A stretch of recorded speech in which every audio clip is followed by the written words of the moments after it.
Oh, Mrs. Polly just joined also. Hello. Good, good Hello. afternoon. Good to see you. So we're just starting. We're gonna start amongst us, and then it's more intimate, but the content will be shared after, and it's good. It's gonna be a great discussion. So please, let's make it the discussions like it deserves to be. So session three. So the aftermath. We're after that big crisis. So we're gonna see where we go with this in terms of recovery and all the work streams. You guys see my screen? Oh, good when I change the slides? Yes. Very well, thank you. Awesome. Awesome. So like we saw, it's the third of three crisis aftermath. Thank you again, GCBR and Maryna and all the folks over there for bringing us in. It's very nice. And next time, let's hope the presentation will be even more collaborative and with even more involvement from the people because you guys have so much to say. So thank you so much. You know myself very briefly. Despite the baby face, it's been 25 years I've been doing this, dealing with crises and responding to incidents. My background was in the military at some point, and then when I escaped the military for multiple reasons, I ended up in the insurance and financial markets, building cybersecurity operations, the SOCs, as we say, investigations forensics. And as the year passed, like most of us would do, we tend to go into more businessy aspects of resilience, less technical than I was at some point. So I bring this mix of technical background and more managerial and business aspects in the latest 15 years.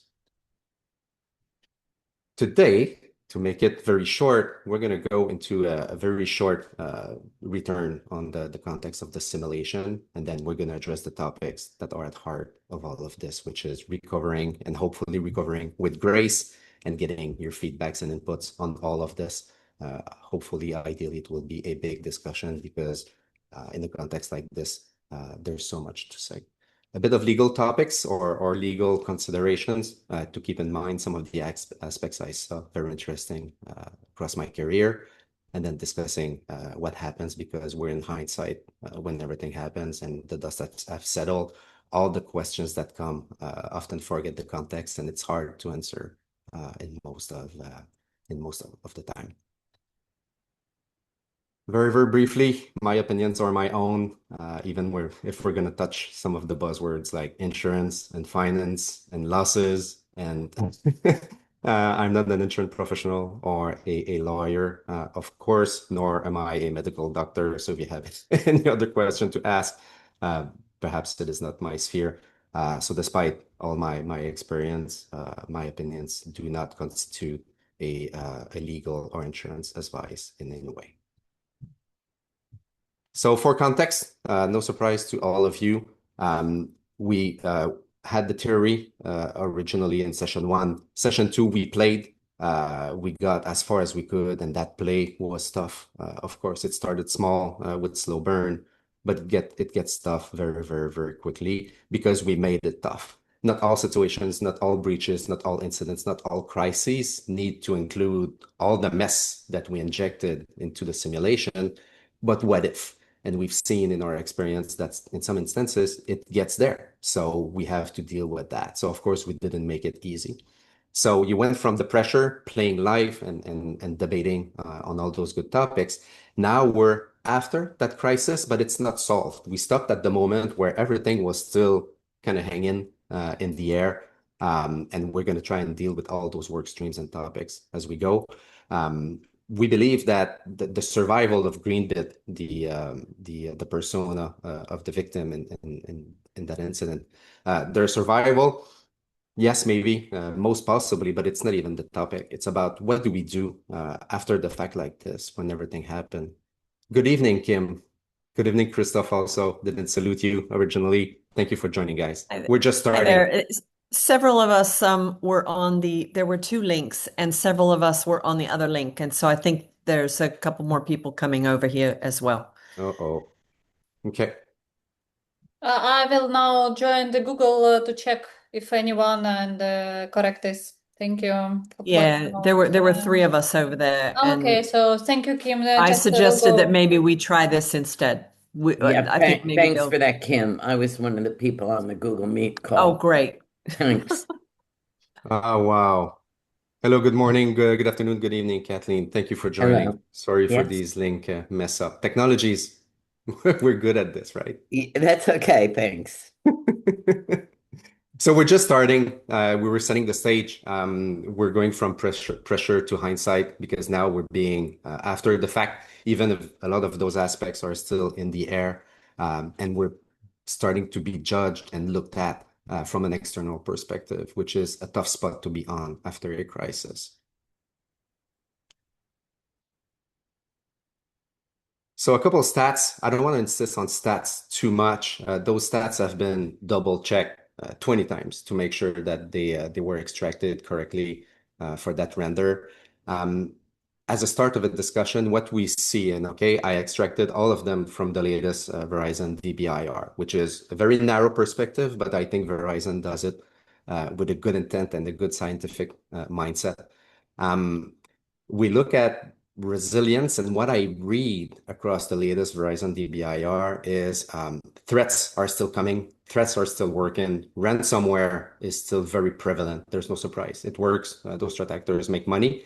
I was very surprised to read that 69%, and it's a trend up from the latest years. 69% of the victims don't appear to pay the ransom for multiple reasons, of course. But it seems that the discourse is working. We don't treat with terrorists, and no, you're not going to get that money. But to be able to say no and to take a stance like this, I think it needs, again, the buzzword here is resilience, but I really mean it. You have to be resilient. Those backups need to work. Those procedures need to work. That BCP, to which we're going to come back, the BCP needs to be working because ransomware is really destructive, as we know. It's not just the extortion for data leaks and extortion for decryption. It just puts operations to a halt in a lot of instances, big or small. So that statistic was surprising to me first. Another one that was shocking but not that surprising is that remediation and what is done after a breach like this. Remediation is not always fully done, fully completed. Meaning, if we keep doors open, vulnerabilities in place, and weak controls that existed before an incident, if we keep them after, even if it's just on a minor part of our environment, all those threat actors, all they need is one door, one window, one opportunity, and if they're patient, they're going to be able to come in. So the reinfection, the re-breach, led by the fact that remediation doesn't seem to be always complete. Again, it's statistics. We have to take them with a grain of salt. But my experience, and I'll give you the mic just after this, it correlates because it's tough. When we think we're over something, we applied patches, we brought back our applications, recovered from backups, and blah blah blah. Are we really secure? Did we really recover and remediated the state in which we were in that led to a breach?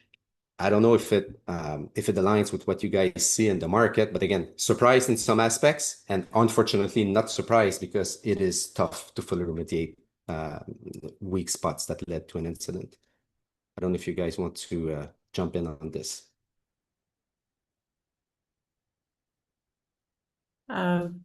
I just added in the chat that in some countries, ransoms are not legally allowed or permitted. That doesn't mean that they're not paid. And then it's also true in some countries that ransom payment has to be reported to government authorities. So these things have an effect to maybe encourage organizations not to just pay up because there will be some consequences. They will, they will have to report that. Organizations that are paying ransoms may find a mandatory reporting scheme to government to not be not be as compatible as just pay the ransom, hope the problem goes away, because then others will know. They will have had to report. Yeah, to report. And if it made it into law, in fact, to my knowledge, it was in most aspects already into law. I mean, paying extortionists was sketchy and limit in some aspects, but at some point when you say no, if you're financing terrorism, extremism, criminal activities, which is the case because most ransomware operations are led by pure criminals by definition. It made into law, and you're breaking the law by making a payment. But it's a tough call, right? What if you're down and your only hope of recovering is making that payment and getting that potential decryption? I've been in those shoes, and not myself, but clients I was supporting and some years ago, and it was a tough call. And they had those discussions with their local government. I do not know how it ended up, of course, but it was a tough discussion to start. And the government people representing authorities and representing the law behind that were understanding. We get it, but are we going to be complicit of making you break our own laws to be able to recover? So that government was very, very involved in the recovery operations, trying to help as much as they could in parallel or in ways other than the decryption itself, going after those threat actors. So it was good to see that mobilization, which is what it is, of the government trying to help and solve issues for one company. It was a big one, but we've seen that government do it for smaller companies also. But can they save them all? That's a tough one. Thank you, Kim, for those comments and those references. So debrief on the crisis. We're going to go fast here, but just in case, and as a reminder, we went into a simulation exercise as part of this 3 phases program, because it's good, because it's mandated by a lot of frameworks, by a lot of compliance obligations, because training makes us better. And it's getting into the daily habits of a lot of companies to train, to try, to test, to debate on those aspects of simulating a crisis, not just in the cyber aspects, but physical security also, or the hybrid aspects of all of it. It develops the reflexes, and that's why we did it all together. The victim persona was Greenbit Alliance, totally made up here. Big company, large footprint. They make money, of course, but they cannot invest in everything, especially the defenses, and high digital dependency, including on their CRM. We made the CRM the center of that problem. That's where it started. It started to work chaotically, slowness, log-offs, and everything. Which was investigated as an IT problem originally. A little bit more investigation showed that there may be some traces of weirdness, if not mischievousness, in the systems, which led to a forensics operation where the team decided to do some light triage to try and minimize the impact on the operational aspects, because it was over a weekend, before a long weekend, and the salespeople were having that big event on the next Monday. If it wasn't that, it would have been something else. Being up and online and available is part of why we use digital systems. So it's kind of critical. So super good plan to do light triage, heavier forensics in the background, everything in parallel, and the answers came very quickly. Triage found a very suspicious Microsoft with an exclamation mark instead of the I. So that Microsoft account didn't seem legitimate. IT confirmed. IT didn't know about that. And very quickly, that Microsoft account turned out to be an outlier across many systems into the company. And it turned into a witch hunt, because if something like that is unexplained, we have to try and figure out, okay, what is the extent? What is the scope? So scoping was key to this. But scoping a malicious account and the potential activities behind is a major endeavor in a very distributed, very fragmented company like Greenbit. So that had started. Let's not forget, over a long weekend internationally, easier said than done, of course. Very quickly, over that weekend, IT people in some of the scopes reported that their Active Directory had traces of logins. We're going to say intrusions at this point because it is the conclusion. Intrusion into their Active Directory with that fake Microsoft account, for which the conclusion was that, oh damn, we're in the do. I remember someone saying it a couple of weeks ago. We're in the do. It's big. It's bad. So if RAD is compromised, Active Directory being the authentication brain on a lot of the networks and environment, serving authentication, access control, links between the machines, policies. So it's bad. So where your AD is compromised. And very, very quickly, just over the weekend, that compromission of the CRM, the global Active Directory, the spread of the use of the Microsoft account, it turned into an effective data breach, data leak, which was doxed or threatened to be published online. So it was advertised online in terms of damage. Do we believe in this or do we not? This is where we have to ask for proof, but those criminals, when they display you like this, usually they have intent and they have the means behind. The insurer was involved into there as part of the BCP procedures and the legal procedures. The insurer dispatched a breach coach. So the breach coach being the legal persons or entity supporting privacy, supporting legal aspects in terms of privacy and data breaches, which is, to my knowledge, not a practice in itself that is taught in legal schools, and it's not fully framed in terms of what is a breach coach when you go to law school. My wife, which is a lawyer herself in corporate law, never heard of that when she started. But of course, she's still young, but it dates back to 25 years ago. Never heard of that.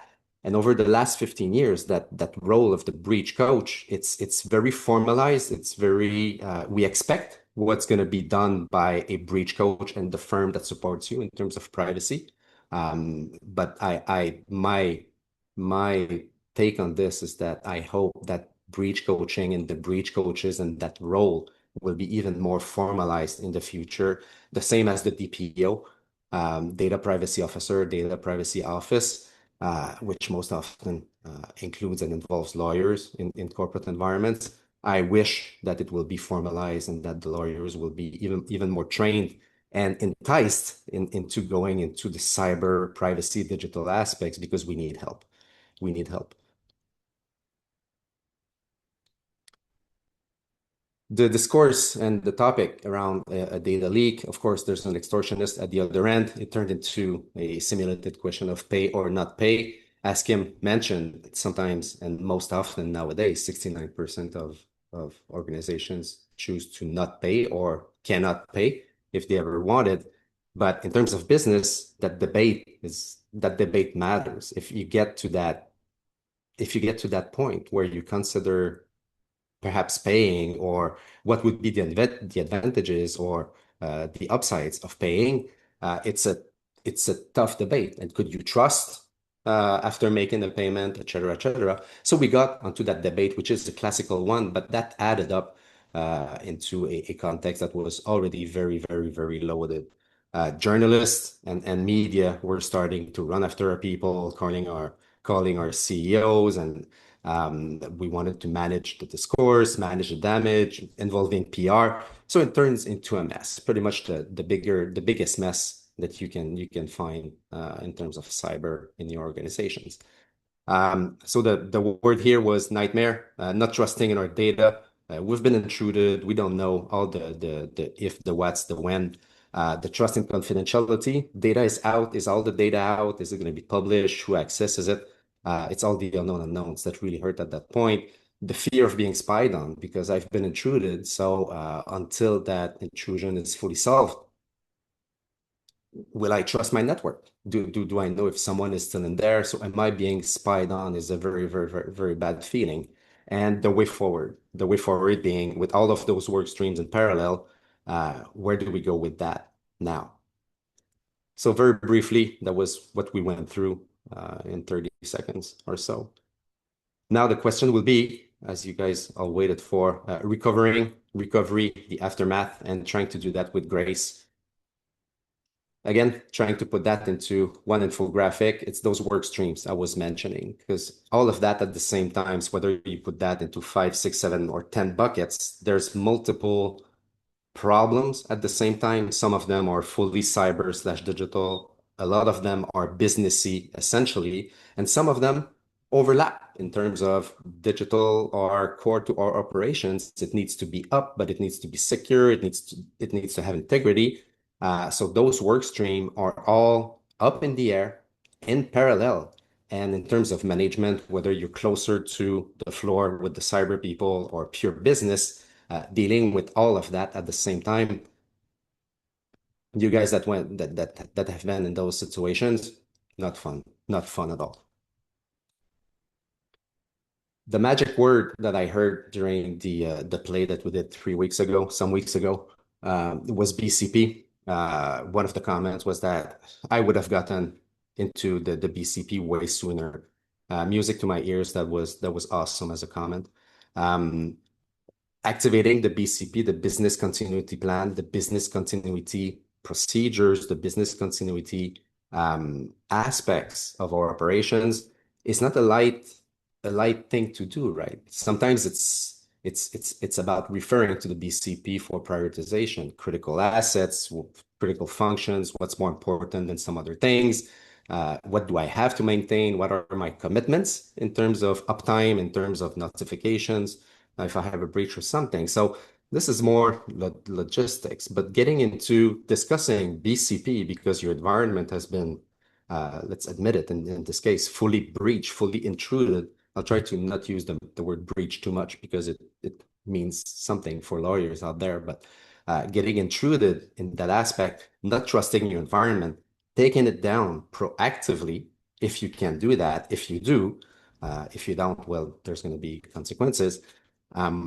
It's a nightmare in terms of execution.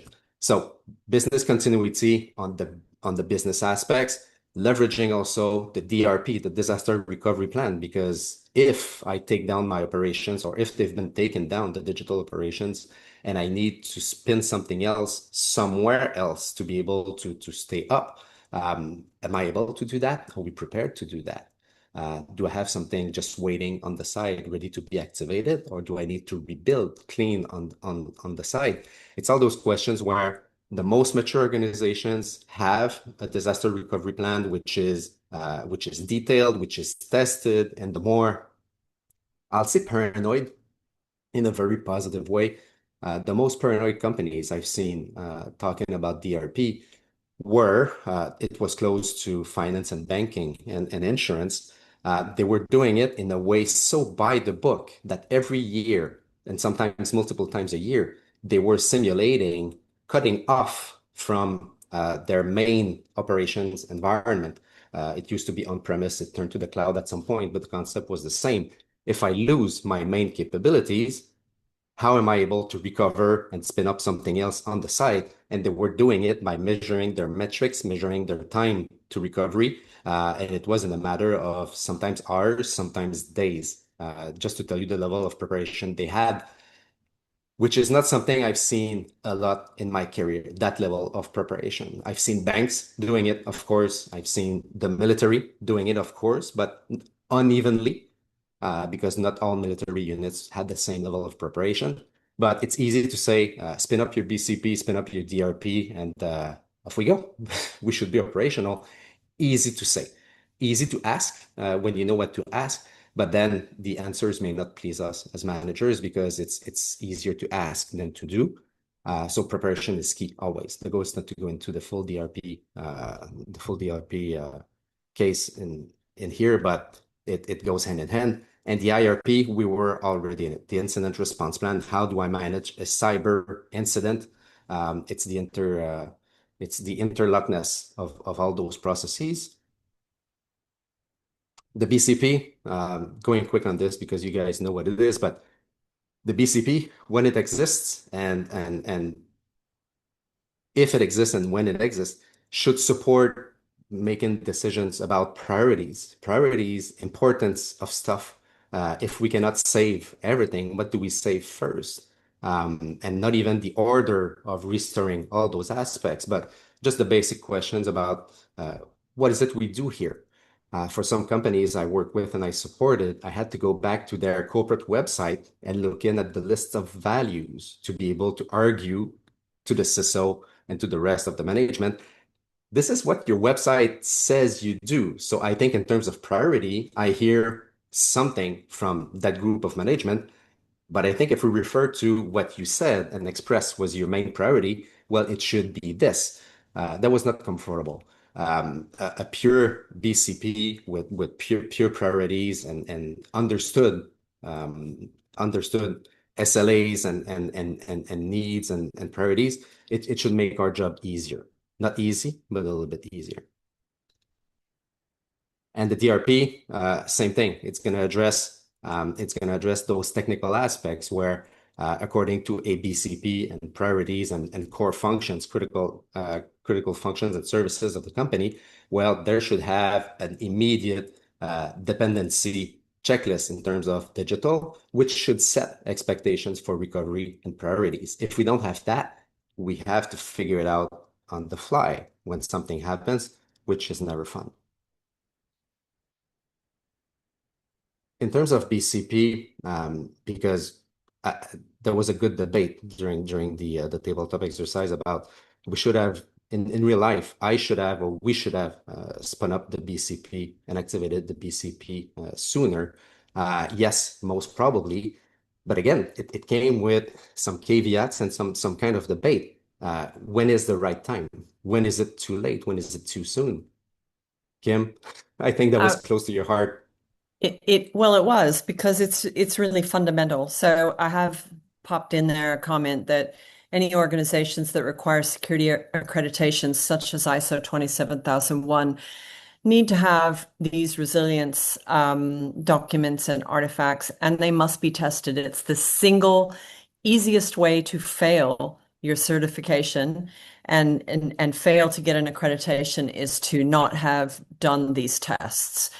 But the answer, the correct answer on when to invoke and be discussing the BCP is when you determine that a critical asset that has a tolerance that you can't do without, that it's going to be out, right? It's going to be offline. It's not going to be available. And so that's a business impact, and that business impact should trigger having at least a discussion about this. Absolutely. Don't know if anybody else wants to jump in, but again, BCP easier said than done, but it comes with self-awareness in terms of corporate, in terms of organization.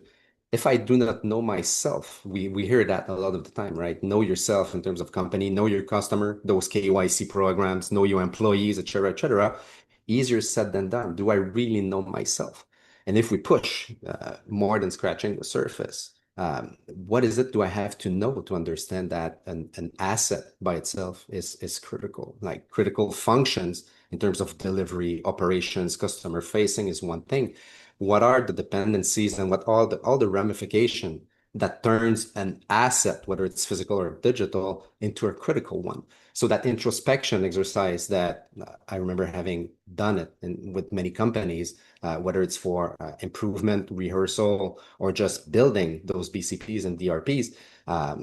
Again, it's very interesting discussions, but it needs a real in-depth exercise to be able to identify that, okay, by extension, by ramification, by dependency, that thing that's sitting in that data center somewhere that we forget about, it's kind of critical because if we lose it, well, everything stops. And by the way, the guy or the girl that built it, that maintained it, is long gone, and we have no idea what's in that little server in that little room.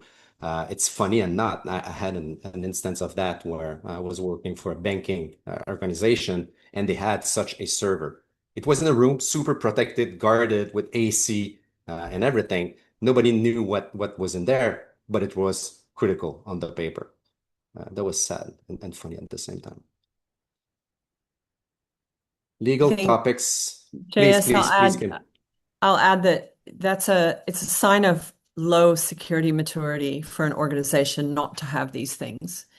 In today's world, insurers, regulators, and businesses require being able to have better security maturity than that. So in our example, we had end up with last time we end up with an organization that didn't have a lot. We weren't given all the details about the BCP and the DRP, and maybe that having these details would have helped us to invoke it more quickly. But that is a very important thing. Like you won't get a NIST certification, you won't get an ISO certification, you won't pass an audit. You can self-nominate that you meet these standards, but if you have to bring in an independent assessor and accreditor, they will not give you a pass without having these and having evidence that you actually have exercised this. And those exercises have to be well formed. They have to demonstrate that if there was a failure in the exercise, in the scenario, that you documented what those non-conformances or those failures were and that you remediated them.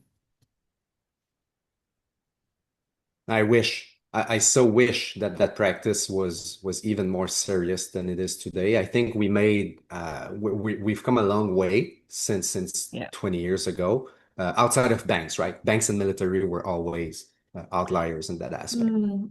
I'm going to say certain global service providers also are. Telcos, no, of course we hear news problems about failures all the time with these things. Big notorious one here in Australia recently with one of our big ISPs. But these organizations have to have these things in place, and things can still go wrong, right? They can still fail. They were using very old protocols and for timekeeping, and the only reason I say this, it's been in the news, so it's been in the public domain. And that's been both criticized, but also some empathy shown to them. So even when you do all the right things can happen, right? So for me, the biggest organization where I had to actually fall back and do one of these real life was a location that we had that was hit by a 9.2 magnitude earthquake. And it took everything out in the whole country, like all their infrastructure out.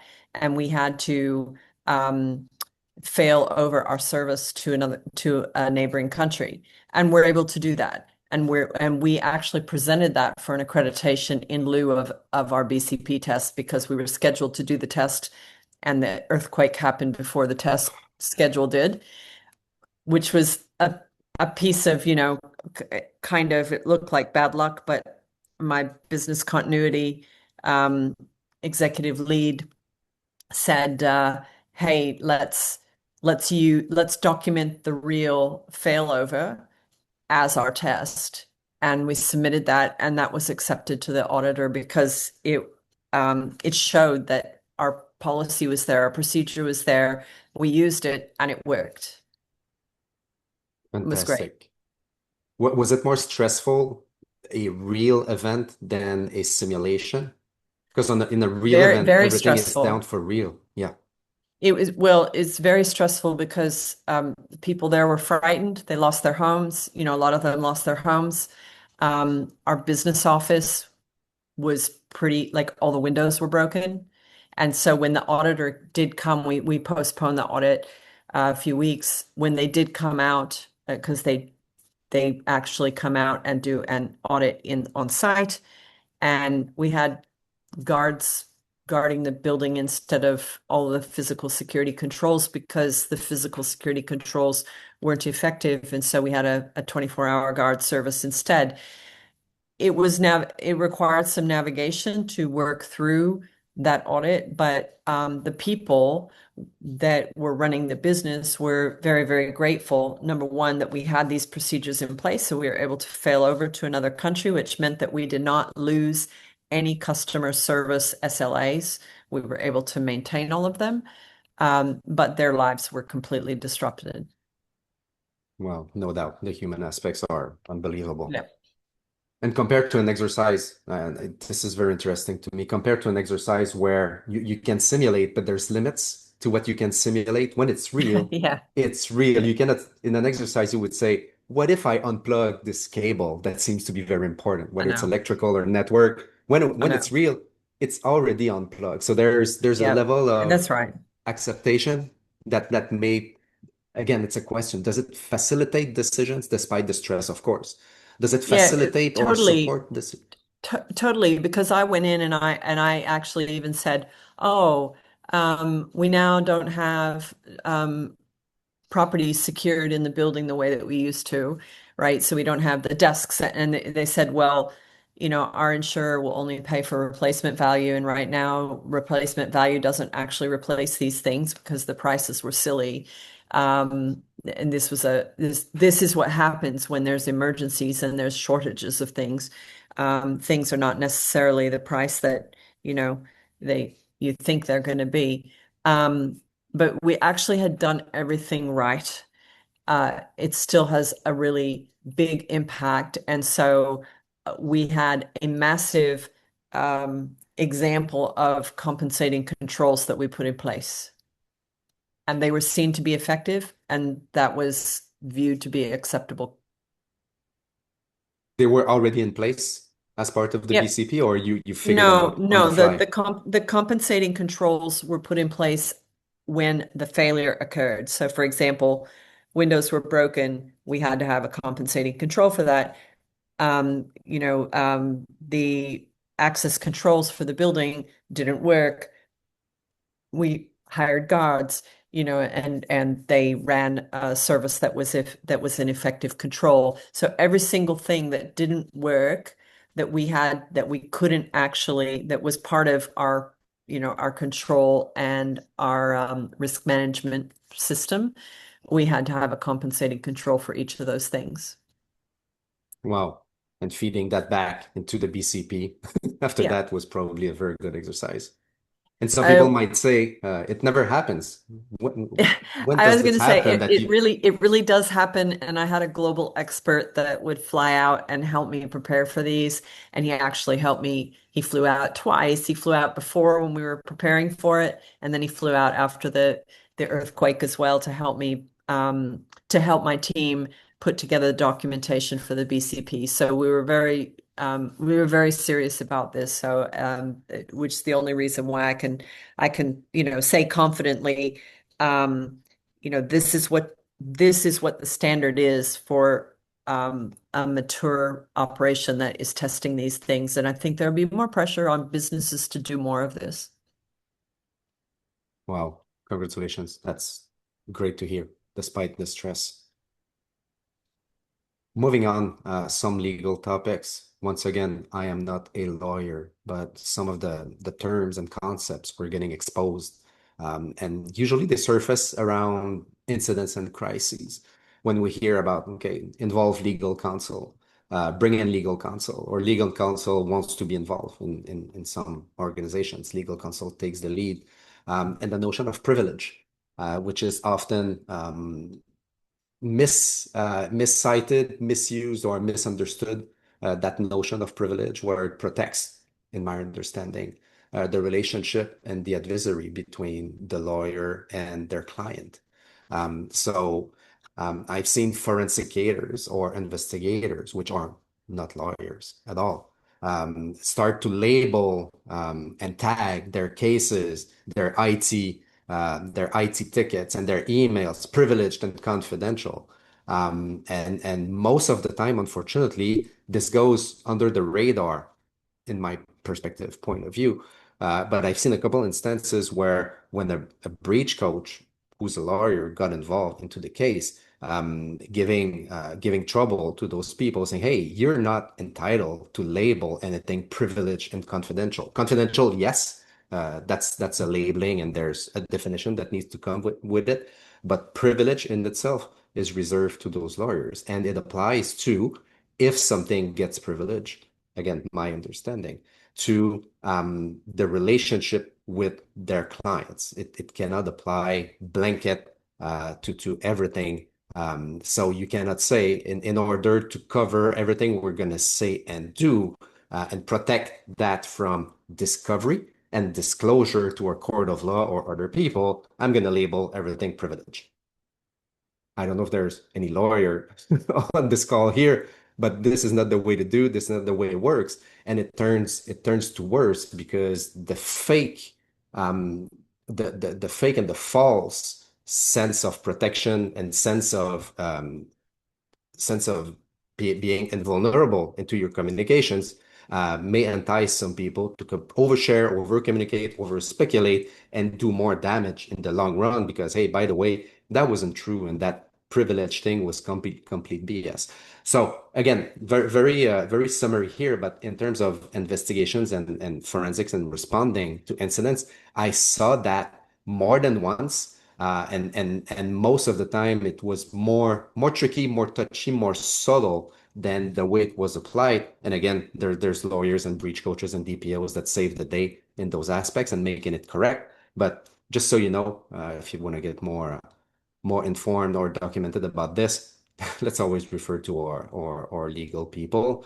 When I was technical in some part of my career, as many technical people, I wanted independence. I didn't want anybody to look at my stuff and criticize what I do and make slower my work. And I was wrong, of course. And over the years, it didn't take long before I started to appreciate all that external help because first, it's teamwork. Second, put your ego aside. Not to say that I ever had ego, but it's long gone.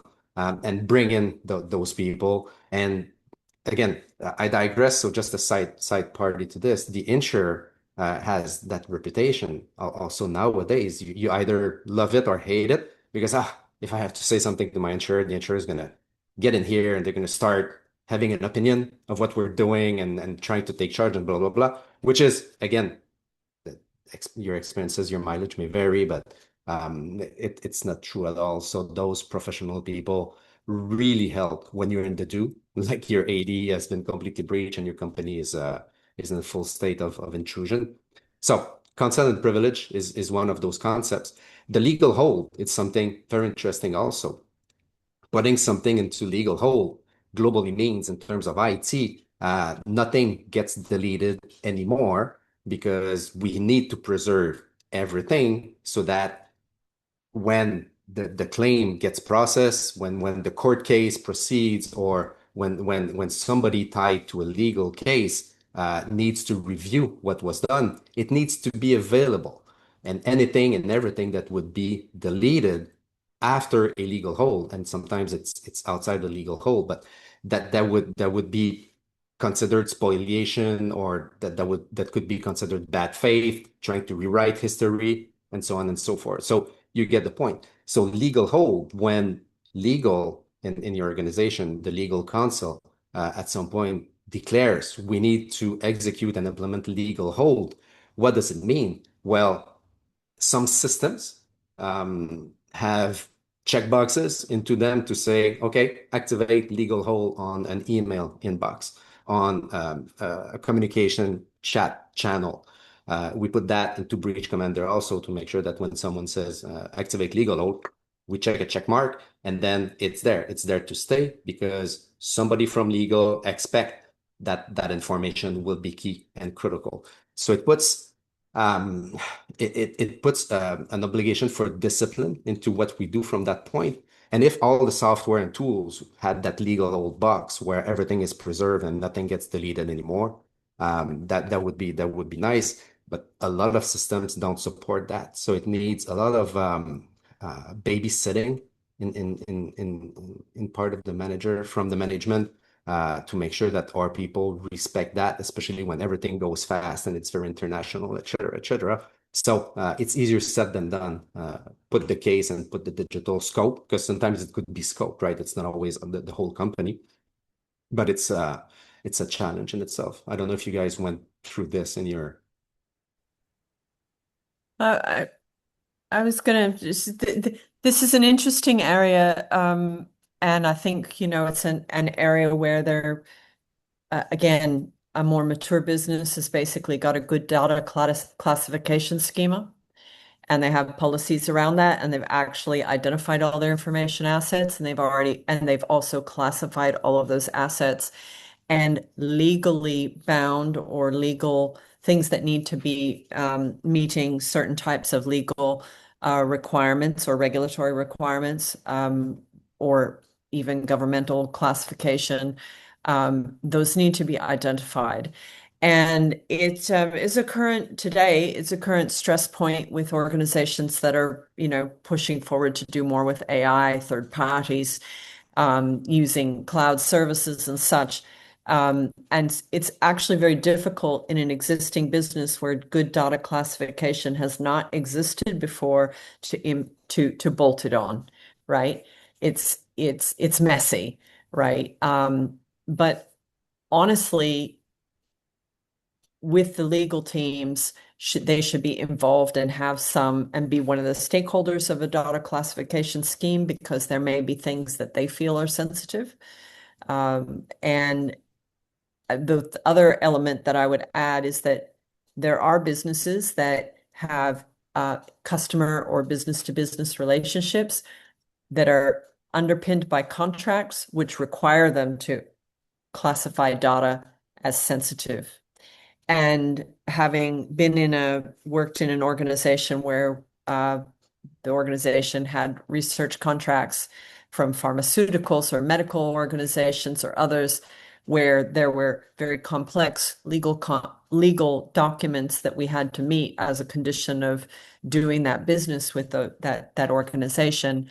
We then had to do specific assessments and discovery of the data and the controls around those areas to make sure that we met the legal and contractual requirements that those third parties imposed upon us or that we accepted.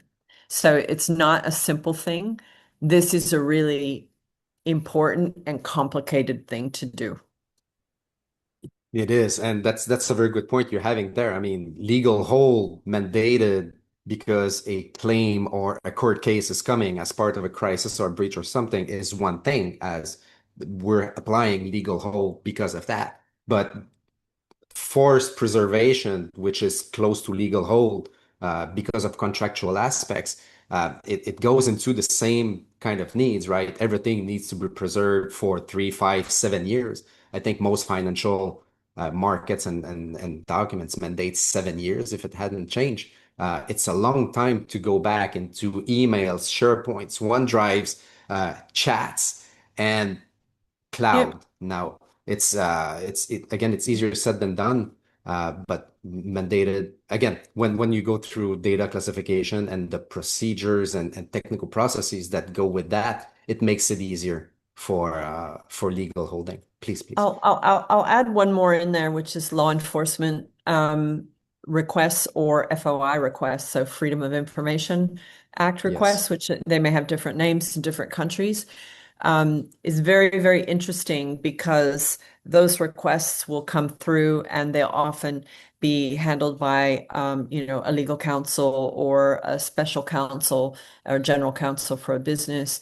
But then us technical people, right, or us people, security people who have technical teams need to be able to actually carry out the work. And it can be very complicated. So it's, how much effort do we, and do we have the means to actually research and answer a particular query that comes through one of these channels? It's a really complicated thing.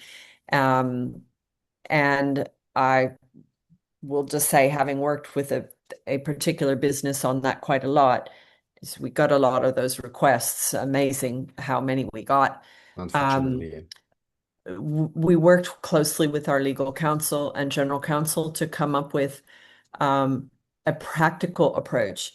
And the practical approach was that actually the law allowed us to request to be remunerated for some of the work that we would do when it was a burdensome job. I was very surprised about that, but um, just using that sometimes would cause trivial requests to be abandoned, which was convenient. But the amount of workload that it would take to fulfill and to actually answer some of those requests was really, really burdensome and really technical. And then you have to handle it sensitively. So like I could only have one person that knew what the query was. And that was the only person that could actually do the investigative work to actually pull that data, which meant that that person then is not available to do anything else.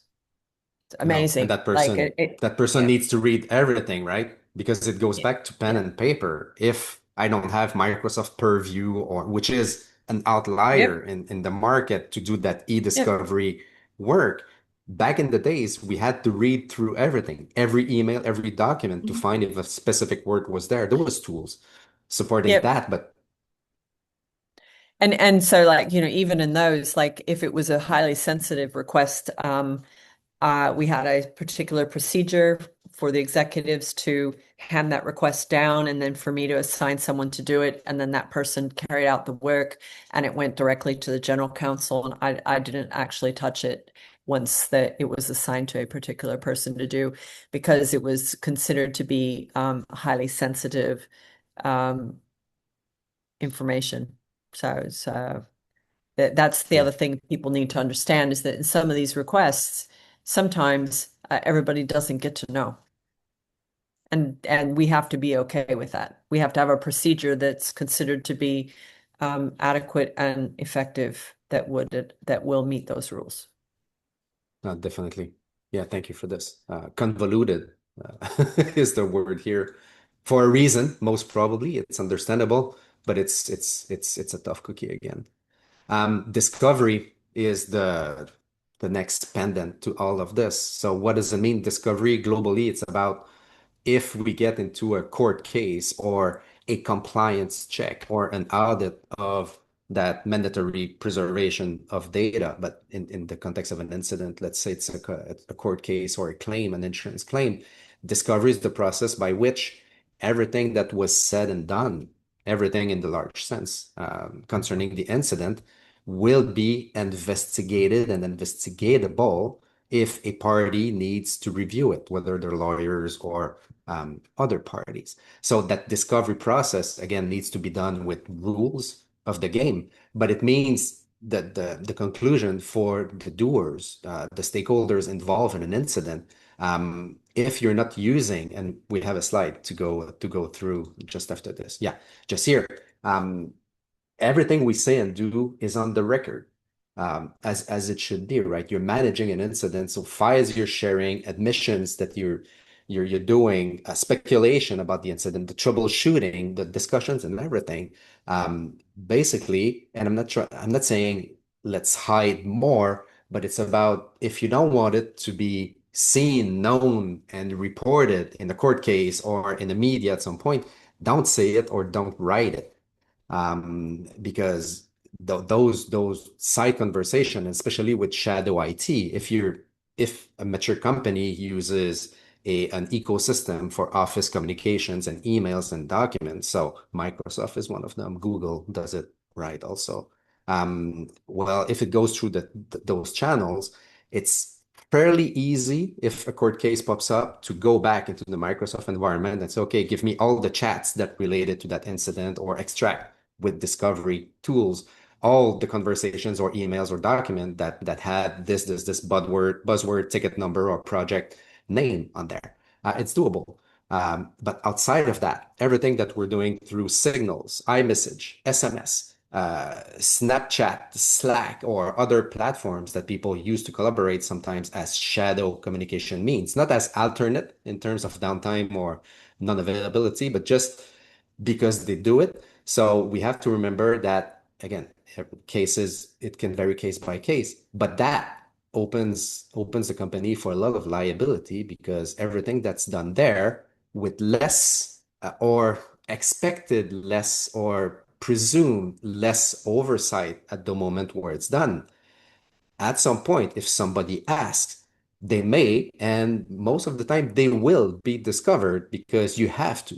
If by law you're asked to surrender all the discussions, all the media, all the platforms you use to discuss or to deal or to treat with a subject in some way, well, if it gets discovered and part of what's used in terms of the court case, that information that is there will be discovered. And again, the sense of the sense of protection you may have had and the things you might have said when it was not an official channel, you get my point here, may not be messages you wish were exposed in a court of law, admission of guiltiness, or all those things that were said and done. Again, we have to support and enable collaboration because collaboration is good. So the last thing we want is to put a mute, a gag order on our people saying, you don't say anything, you don't write anything, you don't call anybody else because we don't want that to be discovered and used against us. I heard that sometimes back in the days. No, because people need to collaborate. Otherwise, how do you want them to fix your problems? But we have to educate our people, and I think it's part of the human and corporate work ethics awareness that needs to be put in place, where our people understand that they're on the record. Okay, it's not a friendly discussion. It's not a fireside chat with the drinks with your friends. It's about corporate matters. And at the end of the day, there's liabilities into everything we do and everything we do not do. So I don't know if you have experience about this and something to say about this. Perhaps, Sarah, it touches the human aspects of human awareness and ethics. Again, close to my heart because I've had cases. There's one case, I think I mentioned it during those presentations we had, where it turned sour for the victims in court because of admissions that were made on side channels like that. And I said it in the other presentation was shit, we got breached, which was true. They had been breached. It was at the end of the day considered, long story short, an admission of being guilty or culprit into that. And before I pass the mic up to you, one of the thing is that when we say and do something, those speculations, it's okay to speculate with ethics, right? Doing it properly and not just going completely overblown, panicking on official channels. But if we said something at some point that needs to be corrected, if the truth has changed, if the facts have changed or improved, they have also to be ideally to support a court case if we got to there. Again, not all incidents end up in a court case. It's a good practice that could save our butt if we get to court when they've been retracted or corrected. Otherwise, the last written stuff that was there or the last words that were pronounced and indexed by an LLM or a chat summary, if it's the last trace of something about a subject, it's the last trace. It's never been retracted. So I don't know what you think about that, but it's tricky and it's part of recovery. I know I'm making this a big deal and a lot of time, but it's close to my heart. I don't know what you think. Yeah, I completely agree with you. But as you might have said, not every case runs into a court case. And it needs as well, from the human aspects, a lot of effort to take on this step. So I'm hoping from the regulative side that we get fasten up in future. So I know there are globally a lot of initiatives worldwide to speed up the, I would say, the threshold to look in these cases to get there a little bit more clarity. Because I think the gap, the scissor between them, once it's getting to the court or a law gets relevant, beforehand, there's a lot of gatekeeping behind, and we're wondering about our workforces, about, I would say, workplace safety. We are sitting in a security area as well, on business continuity and a high reliability area. And we need to educate the people again to speak up and not to run with the crowd. And I'm hoping really, really much that we get many final court cases who give them again the ability to talk about. That's very wise. That's very wise. BYOD, bring your own device, is part of that mess where companies save on corporate devices and procurement and refreshing of computers and phones and stuff like that. Yes, software technicalities now support more of the split and the protection between what's corporate and what's personal, but the line is very thin. The line is very thin, and not all software, not all devices are created equal. So I know that to support most of my customers during my career, I was not provided with a corporate tool or device. I was provided accounts, which I use and execute with devices that are part of my company, with the liability of my company, with procedures and policies and so on and so forth. But again, it's if it's not running on corporate assets, on corporates, nowadays with the clouds, it's easier because it runs into the client's environment, even if the computing, the remote view is done from a non-corporate asset. But the line is blurred in those aspects, and it opens the door for data leakage and doing non-corporate stuff with corporate data, which the tools and software and protections are not protecting completely. But also in terms of discovery, and when something happens, it's not that because it's done on a non-corporate device doesn't mean that if it's related to the corporate case, it doesn't mean that it's going to be non-discoverable. So people are not immune to what they're doing in those aspects, which was my idea behind it, trying to frame it politely and corporately, where I'm gonna do this via Signal or WhatsApp, because if I do it on Teams, they're gonna be looking into it and breathing down my neck. Guess what? By the way, if you have to surrender everything you did, and if you do not surrender that data, well, it goes into, I'll say, fraud here. I mean, you're lying and you're interfering in a court case by not providing evidence that you had. So it's not good, right? So that there's no immunity in going shadow IT, which is my point. I don't know if it makes sense to you guys.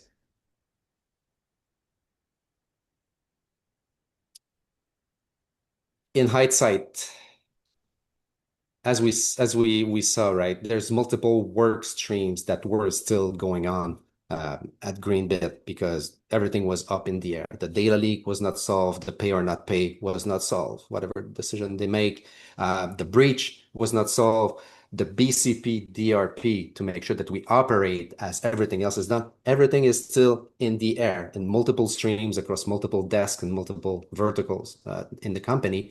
But the questions are coming fast.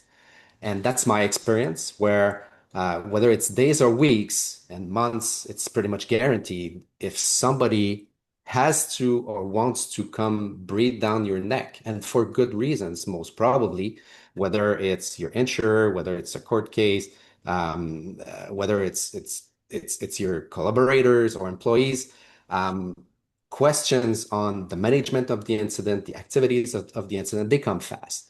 They come fast, and in hindsight, which is the name of the game here, it always feels, we always feel, in fact, I'm speaking, I always feel naked in those aspects where it was 3 o'clock in the morning on a long weekend. I was just off a flight, completely jet lagged, working my butt off for the company. And then somebody 2 months down the road ask questions about a decision that I made that looks completely bad and misguided and miseducated, but we're missing the context here. And the thing is, in hindsight, those questions that are being asked don't care about the context. They look at decisions, they look at actions, and sometimes it looks very bad. It doesn't mean that we should not act as leaders, as senior stakeholders. We have to act, even if there's no good decisions. Sometimes they're just bad decisions, and we have to pick, to choose, to decide the least bad one. The military always insists on this. You have to decide. But there's always going to be someone in hindsight that's going to look at this and that was completely immature. That was inconsiderate, and that was poor leadership. Not considering the fact that, hey, it was Christmas Eve at 3 o'clock in the morning and you were just off a plane, which happens, right? So on their behalf, on their part, it's a bit cheap to act like this. But again, looking at the facts are facts, and your emotional state as a leader, we all have emotional states and we're humans, which is the point. They don't really count as facts unless they're being argued, they're being debated, and it's being proven that, hey, I did everything I could with what I had in that moment. Which brings to my point is that, like you see on the screen, document to defend. And again, I don't want to turn us into paranoid people where everything I say and do, I'm going to write my logbook to make sure that if somebody asks questions, I'm going to be able to say, no, at that time, at that point, I said something and I quote, blah, blah, blah, blah, blah. That would be super painful. But during an incident or a crisis or a very touchy situation, after the fact, in hindsight, you wish that had been the case.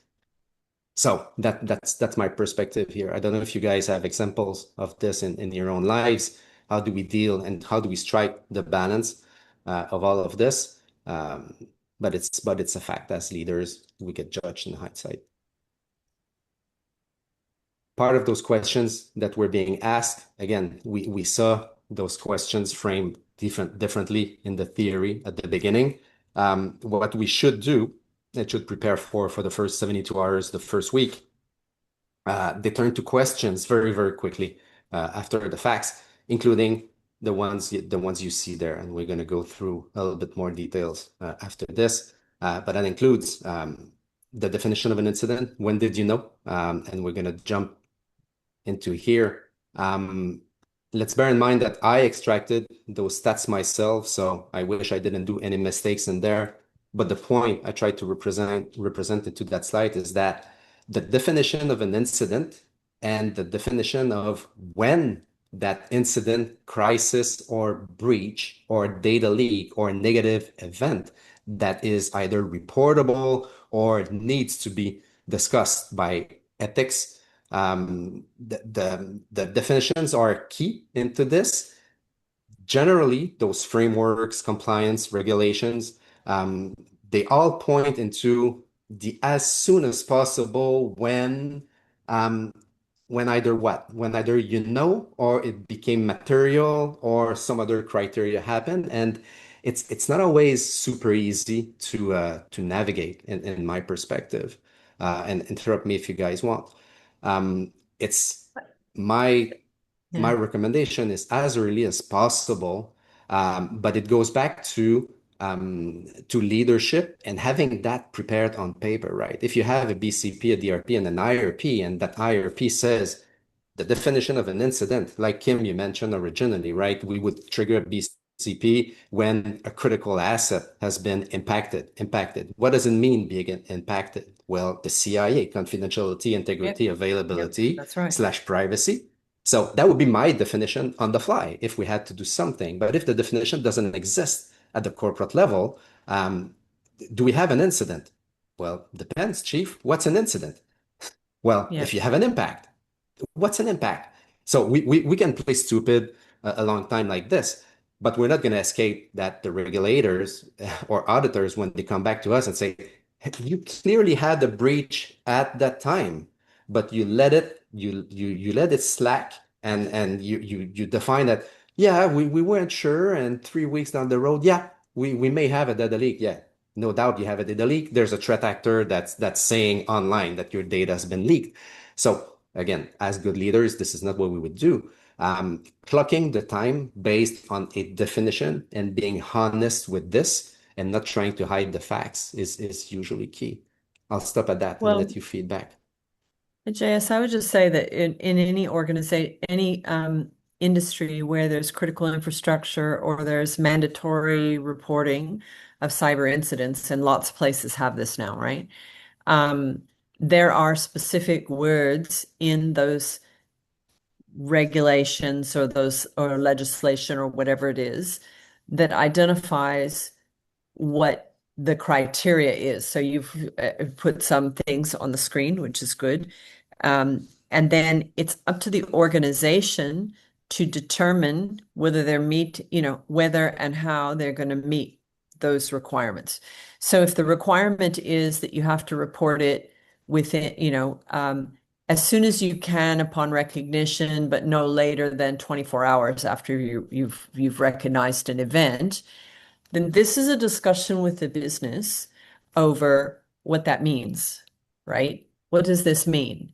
And in the case where it is based on business impact, then it's okay, well, if we have an outage, even if it's cyber related, but it's not a bona fide attack and it doesn't actually impact the business, we're able to actually recover from it quite quickly and manage it, and it doesn't impact the business, then it's not reportable in those mandatory reports, but there may be other layers of government or other regulators that require it to be reported. And we should be reporting it to the business itself. So, for example, national level cybersecurity reporting might have to be reported according to a certain protocol using certain requirements. But not every incident will meet that criteria. And that's an important discussion to have with the business so that everybody understands the state of play.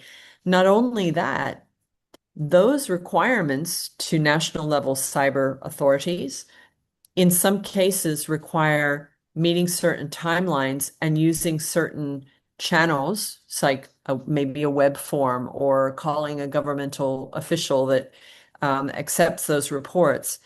And that is difficult to staff with the organization's own reporting, own approval process, right? Which might want legal to approve it, might need a CEO to approve it, might require the board to be informed, whatever, whatever their policies are. And so in those things, I always advocated that is a discussion with the right stakeholders that everybody understands, and then we can have a procedure that we agree if something meets that criteria, here's going to be the procedure, here's how we're going to inform the business, but we're also going to meet the requirement that we have to meet. And we're going to keep records. We're going to keep records, right?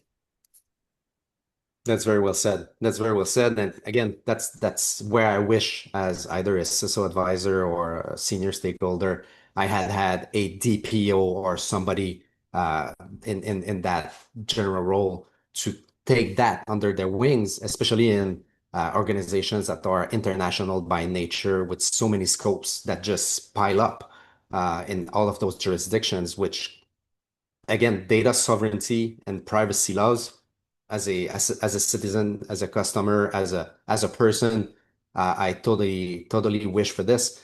But when you have to apply this at the organization level, when it's a major organization across many jurisdictions, language, cultures, and laws, easier said than done again. So it's a lot of work for very competent people, and I wish there would be more of you out there.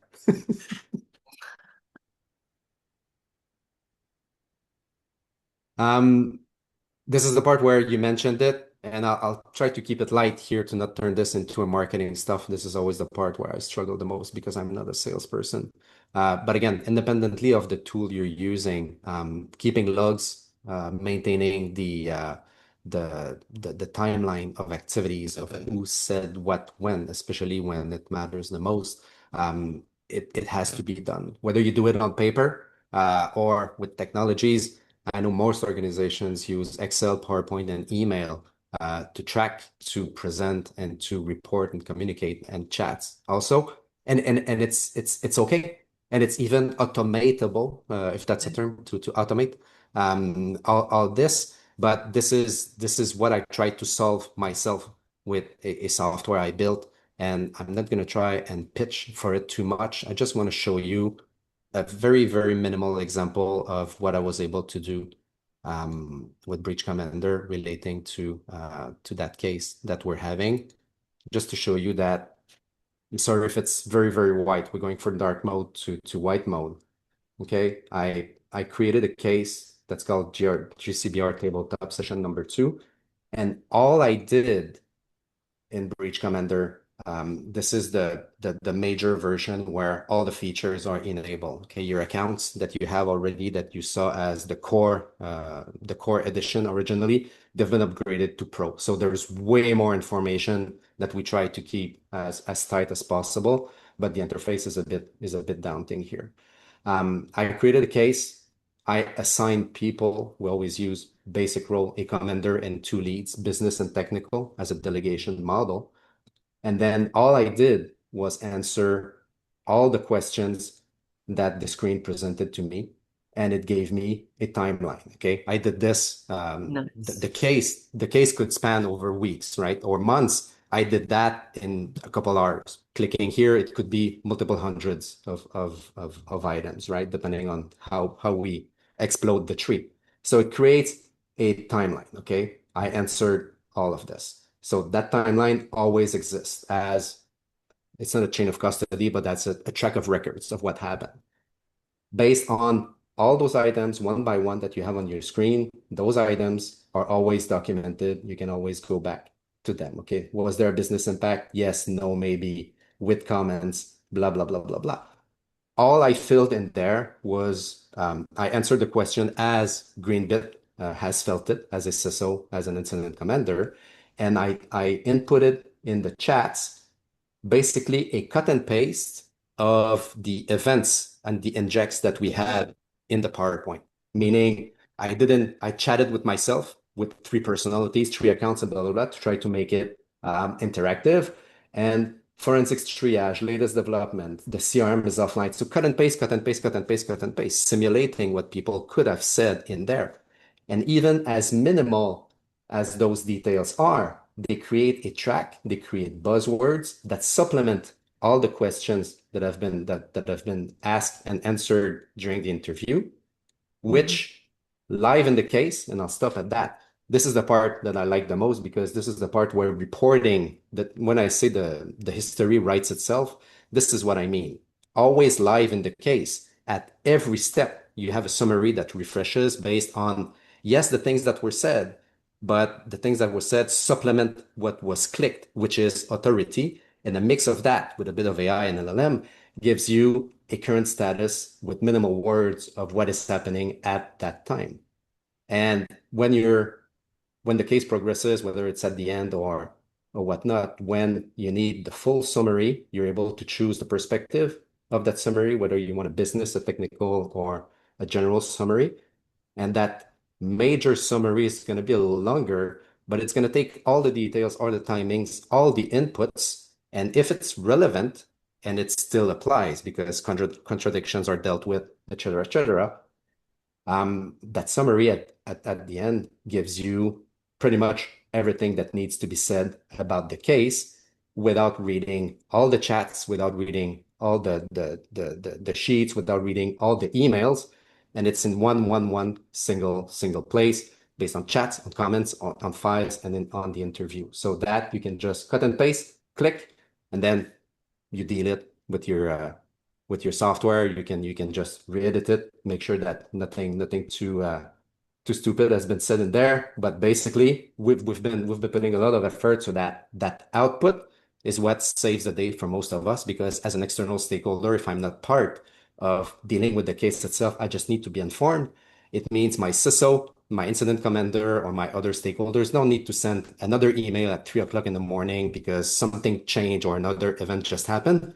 You just wait, and within seconds in the interface, that summary will say exactly what you need to say, right? Everything that was said, even if it's a minor detail that somebody says in a chat, if it relates to finance impacts, to business impacts, et cetera, it's going to get picked up and reported. So we're not going to miss something important. So it makes reporting, doesn't make it trivial, but it makes it way easier. You need to print that, and then you're pretty much covered, right? So I'll stop at that. This is the pitch where I wish I had that when I was in the field working for incident management, because without that it makes it harder. And when you need to prove where you did, what you did, and why, the playbooks exist, and those playbooks can be exported, they can be printed, and you can say, why did you do that into that order? And you said no to something? Yeah, based on this process here, that in advance we said, okay, this is a proper way to deal with something. Well, we followed the process with due diligence. Again, this is exportable. If you need that, we don't protect the processes there. It's about the data that's collected in there. So I'll stop at JC, that. can I have a Yes, please. question? So Yes, please. I was thinking that your tool is mainly about like no, like a normal tabletop. So you're doing exercise, preparing for a crisis. But is it possible to use it during the crisis? I mean, a real one, which is not the tabletop or imaginary situation. So Absolutely. mhm. Absolutely. The tool has been built for real cases. The tool was, over the last 20 years, my Excel sheets, my paper playbook, my automation. I turned that already many years ago into a basic program with Excel macros and stuff to help me go through a process. That has turned Okay. into a commercial software where, when you get into the tool, one of the first questions that being asked of you is, okay, you get into the tool. It asks you, do you have authorization to go through the management? And I can re-answer all of this and change my answers, and the flow will change. And it takes me through the basic triage. Okay, do we have an incident? Yes, no, maybe. Let's go there. One of the first questions that being asked. I don't want to create a new case and make you wait for 10 seconds, but it starts with, it would have been the first question, do we see suspicious in there? If you say no, well, there's nothing suspicious, there's no case, and it closes very quickly. But if we say yes, it progresses into the flow. Was there just an IT problem? Yes, no, maybe. Was it just a false alarm or false positive? Yes, no, maybe. And we go through all those questions that pile up and add up, just a couple ones at a time in your screen. You follow the interview based on your role. Okay, there's 3 roles that are assigned, and all those tasks can be delegated also as a delegation model. So if there's someone in your organization that's added in there to whom you want to delegate the thing, you just choose their name and the task goes to them. So it's a tasking software, a documentation software, an IRP on steroids, and documentation that is live. Okay. The So reason I why was we wrongly say, thought this is only for preparation, like a tabletop. So, but now it's more clear for me at least. and that's the reason. Thank you for the question. Again, that's the part I struggle with, because I'm not a salesperson, so it's always tough for me to demo something like this. But again, the reason why we say tabletop is facilitated, because if you want a case to not count towards your live metrics, if you click tabletop exercise at the creation of the case, it's going to be an exercise case. You're going to go through all the same things as you would during a real case, but it doesn't count. But you go through the same process with the same timeline, the same reporting, the same drill. So the reflexes are built in the same way, and you can report to your auditors, your insurers. Yeah, do you have a process? Yeah, it's breach commander. Do you train the process? Yes, tabletop exercise. Can you prove to me? You just send them over everything. So basically, Okay. and I'll stop So at it that. will solve 2 issues. First, be ready and have all the evidence for an auditor and other people, regulator. And the second is document it during the real crisis. Absolutely. It takes charge of everything. So if you have people that are competent in your organizations to deal with situations, they don't need to be cyber experts. They don't need to be the ultimate business experts, but people in charge of topics. And with the delegation model, where other people that you involve into there, if a question is not answerable by that person, they just delegate that. but it makes the management aspect easier because it's a pyramid of 3 people: a commander, business lead, and technical lead, and we start with that. As simple as this. So as a commander, if I get involved into your company, independently of breach commander, right? I don't need to know who's who in the zoo and in all the scopes. I just need to know, okay, please, in that scope that we're dealing with, can I have the most senior technical person to come and help me answer the questions and delegate the task, and the most senior business person that will help do the same. And with those 2 people, we have the basic delegation model to just start answering everything from the first seconds, the first minutes, instead of waiting hours and hours and hours. Allow me to stop at that. So that's what Breach Commander does. I wish I had it when I was in the field. So I call that incident orchestration. So it's about proving what we did. It's about getting the timings, and it's about writing the history as we go.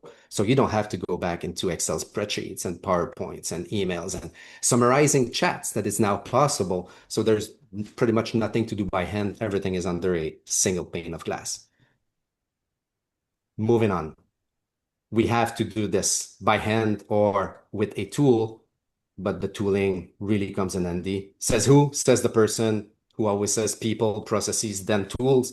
It's one of those aspects where the tools comes in handy, but we start with the humans and the process always.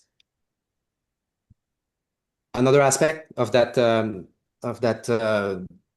recovery phase in hindsight, notifications and operational. Especially in a case where Greenbit had a CRM problem, the CRM was down. Do I know all my people? How do I communicate with my people when the tools are down, the CM are down? It's about knowing what we have, and especially the people that are the most important when the crisis hits. Easier said than done because it may be anywhere in the world. Do we have that on paper? Do we have that roll call? Do we have that org chart, knowing who to call when something happens? Some organizations are very good at doing it organically.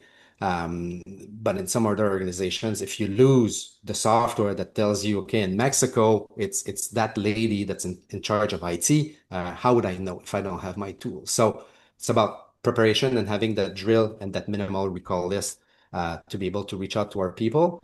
And not just our people, our customers, because by contractual obligations or by work ethics, if you need to call someone to say, hey, by the way, don't panic, you're going to feel some kind of impact on our systems and software.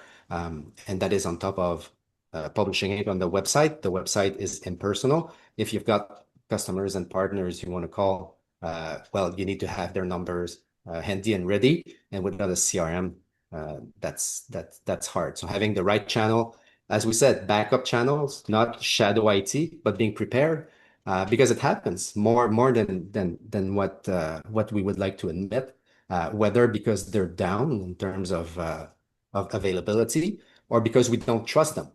So it's not about evading the tracking, but it's about if I suspect that there may be something mischievous with my main, I'll say Microsoft or Google tenant, where all my communications and emails and chats and files go, how would I communicate with my people to operate generally? And more critically, how would I manage an incident if I don't trust my main platform?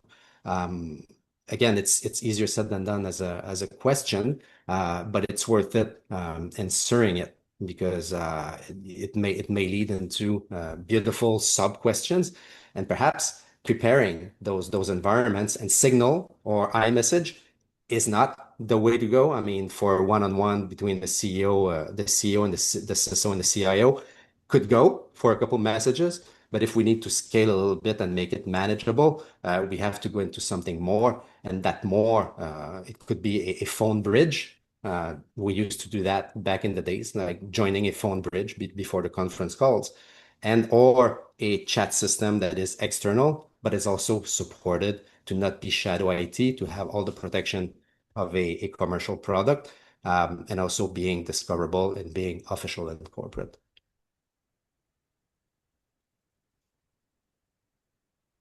Insurances. I'm not an insurance expert, so my opinions are mine. A subject that's key to my heart. 20 years ago, we didn't talk really about cyber insurance. Not really. The last 10 years have been fast and furious for them, the insurers, making and cyber insurance, so insurance globally applied to the digital aspects or cyber aspects. It's been taken off real big and faster than most of them would like to admit. And they're doing it as insurers would too. It comes with definitions, it comes with wording, it comes with language that is, in my opinion, very, very, very, very precise and applicable to something. And if it applies, it applies. When it does not, it does not. So in the market, a lot of cyber stakeholders I speak to, especially those that deal with procurement risk and blah, blah, blah, a lot of them have mixed opinions and mixed feelings about insurers, like insurers have in life in general. But my perspective is that first, it's unavoidable. So, like you have an insurance for your car, your house, I think serious companies need, and by obligations, by regulation, some industries are obligated to have cyber insurance. But if you're not obligated, well, it's a very good idea, and I don't represent an insurer, so I'm saying it by best practices. It's very, very suggested and to have a cyber insurance, but they're not all created equal, and we need to sit with our insurance broker or our partner to really define the needs. And it's something that I see is often overlooked in a lot of companies, even those with a lot of money and some maturity in the cyber and the operational aspects, because it takes efforts and it talks insurance, and a lot of people don't like that for some reason.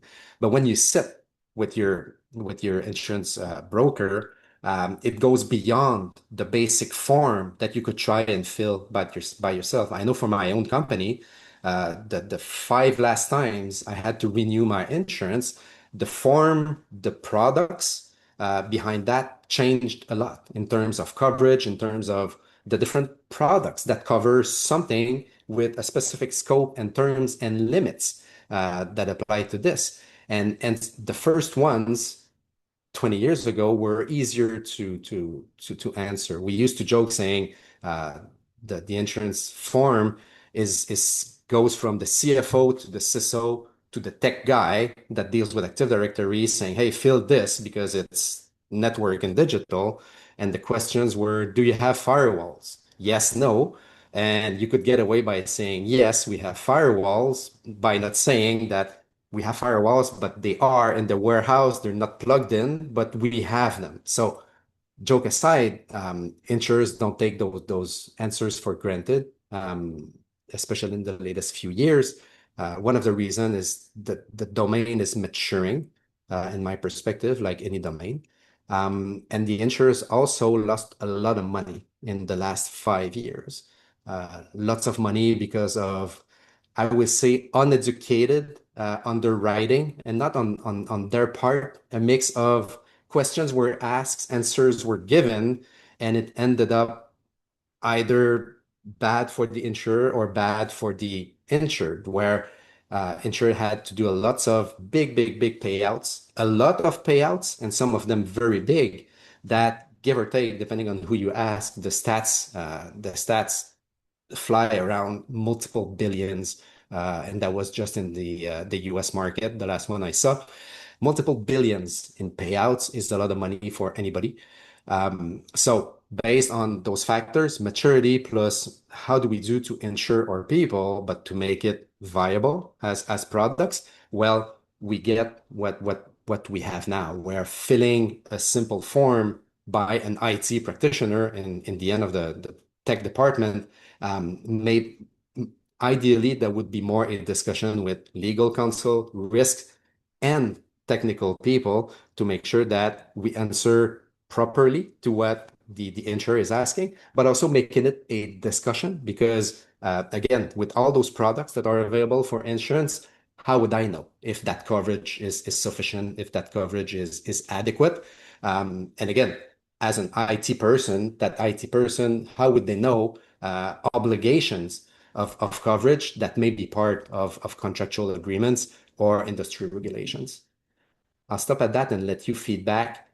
To me, it was daunting the last time I had to answer to those questions for a small company with not a lot of people in one city, one country, and I could not fill it by myself. And I'm not the dumbest of dumbs. But again, So JS, I'll just say it's the please. insurance thing is the bar is always being raised. The amount of coverage is often being shrunk. The deductibles are getting higher. And when the deductible for an event is $250 or $500,000, it causes the organization to have to think about what that means, because what it is saying is that the organization is going to have to pay for the first 250 or K or $500,000, whatever that deductible is. They're going to have to pay for that amount up front before they would know that they would have any coverage, and they need to understand what the rest of the coverage is going to be. It has caused some organizations to think about, should we be self-insuring, which is really another way of saying we're going to have controls that are going to be good enough for us to navigate this without having to expect that an insurer is going to give us, some recompense in accordance with the policy. But the more, as concerning as that is, the fact that the insurers actually now want really positive evidence, and they're looking for that. They actually want to see pen tests. They want to see assessments. They want to see vulnerability management assessment. They want to see what tooling everybody is running, and they want to actually verify some of that as a condition of providing a policy. So a lot of changes are happening in this area. And it's a fascinating area. But I want to thank everybody. I've got to drop. It's really late here. Thank you, Kim. Thank you. I know it's late for you. Thank you so much for your presence and interactions. See you next time. Perhaps it's going to be you. See you next time. Thank you. Thanks all. Thanks, Thank you Maryna. Thank both. you, everybody. Take care, Kim. Thank you so Thank much. you. Thank you for all your efforts and knowledge sharing. Have a good day. Bye. Thank you. Thank you. Thank you very much. And yeah, moving on very quickly okay. So we're gonna go through a couple more slides. If you have 5 minutes to stay with me, Maryna. Yes, sure. To Kim's point, everything we discussed in the three sessions that we did, the preparation, the theory, the why upfront, the doing, whether it's real incident management or tabletop exercises, which play the process, but for different reasons, but combine into preparation and being more able to execute when something happens, and the recovery part. And a mix of all of that is questioning and trying to understand our practices. Kim mentioned pen tests, vulnerability management, audits that have been done, internal audits, external audits, and incident management as the core theme of what we're doing here. Incident management is part of that. The BCP, the DRP, and the IRP as processes, are they just documents that collecting dust on the shelf? Or are they used? And if they're used, are they even useful? And how do we see, and what can we deduct, what when we conclude as trends in terms of leadership and how incidents are managed? Because insurers are not dumb in this at all. They know companies, big or small, will suffer incidents, will be victim, big or small, of cyber attacks, cyber breaches, and impacts on confidentiality, integrity, availability, or a mix of all of that. They know it's going to happen. So the question is not if, but when. And when that happens, how is it managed? And more, there's going to be questions asked about this. So the goal is not to not have any incident and try to not detect so that I can escape having an incident by the definition. So if I don't deal with my incidents, I don't have an incident, so I don't have to report anything. Playing dumb like this would not go far. The goal is to be sharp on what is an incident, quantifying and qualifying the impacts, assessing correctly, responding correctly, and trying to prove as much as possible as an output that we did right, we did fast, we were diligent with applied leadership by communicating correctly, and by being also diligent externally to our obligations, to the compliance, the market, and to the ethics of it all. That's a mouthful. That's a lot of things to prove to an insurer. And the thing is, when you start getting cyber insured, most serious companies are insured somehow nowadays in terms of cyber. When you get the incidents and your due diligence and what you do well in terms of cyber risk management and leadership, it counts at the moment you're doing it, but it's also something that counts a lot in the future. In the future, when you're going to have to prove that you're diligent if you get hit by a cyber incident and you get audited, you get sued, and when also you're getting into the reinsurance process. In fact, renewing, or because reinsurance is maybe something else, like in the insurance market. But when, as an insurance customer, when you're trying to renew or get a new insurance, you're going to have to answer historically, retrospectively, on all those aspects. Have you had any incidents?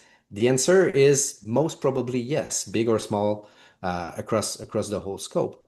And what did you do when that happened? Can you prove it? Can you send us a report? Can you give us an example of what you did?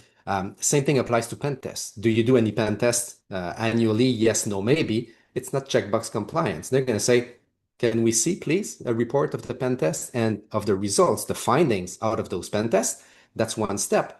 And of course, the next question will be, okay, based on those findings, what have you done to remediate them? Which goes back to the original of the discourse at the beginning of this presentation, proving that we did something, because finding vulnerabilities, having finding items during a pen test or a red team is one thing. What do we do in terms of proactive protection and resilience and leadership is another thing. Insurance go there nowadays, and not just insurers. The B2B via contracts, serious contracts that are being negotiated to consume somebody else's services or to enter in a partnership or collaboration, those same questions are being asked. Same questions. If you have an incident that impacts me as a collaborator, and it's part of the statistics that we saw at the beginning of the presentation also, most of the incidents that are felt in the last year involve third parties, meaning somebody else has been impacted that impacts me in some way, and vice versa. So the whole supply chain, because we all consume other vendors' software. What if one of us is breached, and what does it mean for all the others? So that whole concept of supply chain. So those questions are being asked, and they deserve to be asked even more. And the point is, we have to show diligence. And how do we show diligence? By documenting, by making sure that we do those tabletop exercises, that we do those pen tests or red team exercise, that we do vulnerability management, and that we do something from these outputs, being the recovery and full lessons learned part, where we found suboptimal aspects in our BCP, DRP, or IRP, and we fixed it with a revamped and improved version so that next time we're even better. So these are the questions that are more and more key to insurers.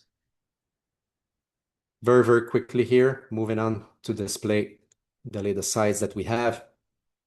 So again, when you have an incident, engaging the insurer as soon as possible in the process through advice and through your risk team, and ideally your insurance team and legal counsel, because just calling the insurer may not be the right thing if it comes from the IT department. So the point is getting into relationship with the insurer when an incident's happened, but let's put a gating here with legal and risk advice, because it leaves a trace. So you don't want to pick up the phone and call the insurance for everything that happens in your life.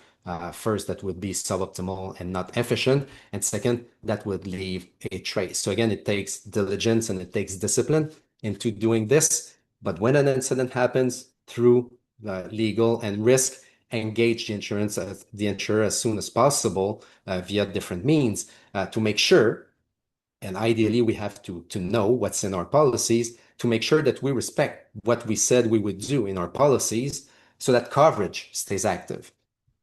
And the insurer does not do this to avoid payouts, but there's rules to this game, and we need to play by the rules as the insurers need to play by the rules. So making sure that we engage them as soon as possible and respect the timing to make sure that coverage is maintained. Knowing our customers, we said it before, in the case of Greenbit, the CRM was down. CRM was down, meaning it's hard to have information on our customers and our people and our customers, and having access to contracts, having access to org chart, having access to deals and everything that goes into a major CRM. So the KYC programs that we see in most organizations goes into identifying customers, caring to customers, putting customers into, I don't like the word tiers, but into different buckets so that we know how to address our customers depending on situations. And to do that, we need minimal information on how to reach them when we need to, in emergency or proactively. And we have to understand those relationships. And doing that when bad circumstance happens, when a crisis is happening, is always counterproductive, because doing it in panic or in a rush is not ideal.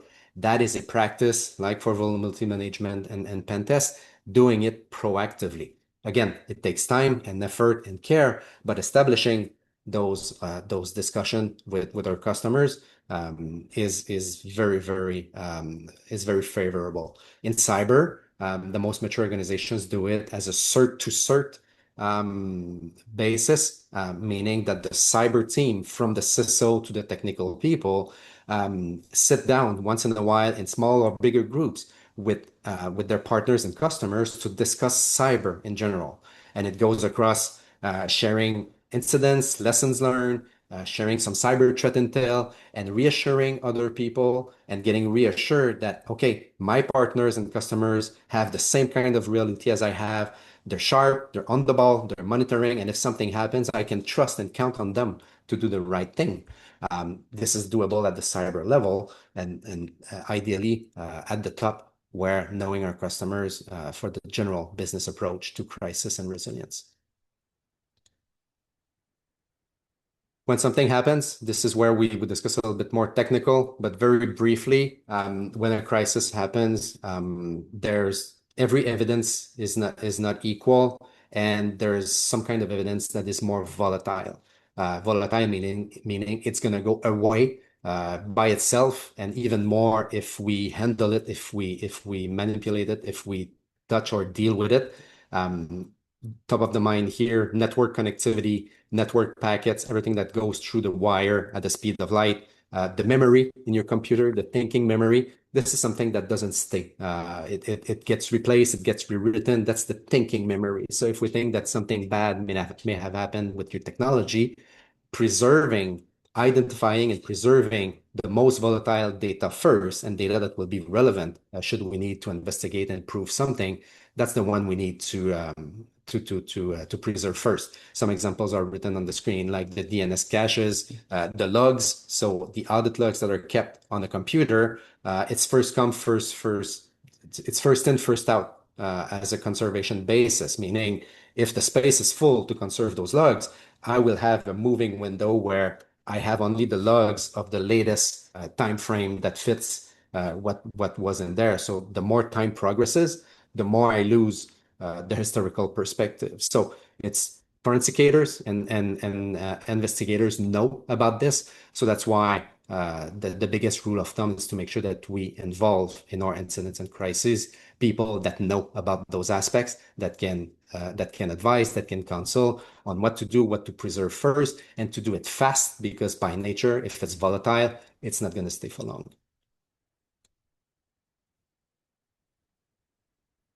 And as a conclusion to this presentation, and thank you everyone for staying with us this long and for your contribution. This is mostly appreciated. There's so many topics about resilience. We addressed some of them today. It was meant to be a discussion, and we had that discussion. But part of the so many topics that could be discussed, some of them have been already treated. There's so many other that go into technical aspects. How can we be more prepared to recover if something bad happens? A lot of that have ramifications and a focus on people, because it's our people that will do the work. It's our people that will remember. It's our people that will build the procedures and link the links together to be able to do the right thing. So investing in our people and their ability, their experience, and their practice at supporting resilience and recovery as part of exercises and as part of daily discussion. It takes time, it takes patience, and it takes energy to build that synergy, and especially when the companies are very big. So focusing on the people. Second, people, processes. So the processes and governance, putting that on paper so that it can be replayed, so that it can be verified, so that it can be audited, it can serve when something happens, and it can also be improved retroactively after an incident or crisis has been dealt. So improvement of the process as a continual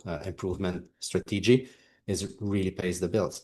And then the technology, there's so many aspects of technology that needs to be considered when we want to be resilient. Technology moves faster than everybody can follow. So that's why we need to invest into our people to make sure that they understand the technologies that they're dealing. And at the global hierarchical level, resilience is not a cyber topic. Resilience is a business topic in essence. And it takes a lot of work, a lot of energy to make sure that resilience is lived as a way of life, as a way of corporate life. And that's what I wish for all of you. Let's keep the discussion open. And GCBR, Maryna, and all the people over there, thank you so much for inviting us and having this discussion with us. Thank you very much, GC, for a so comprehensive explanation on the cyber crisis, cyber management and simulation. So I wish you a great summer and great holidays. And thank you. Have a good day. Thank you, Maryna. See you in Paris.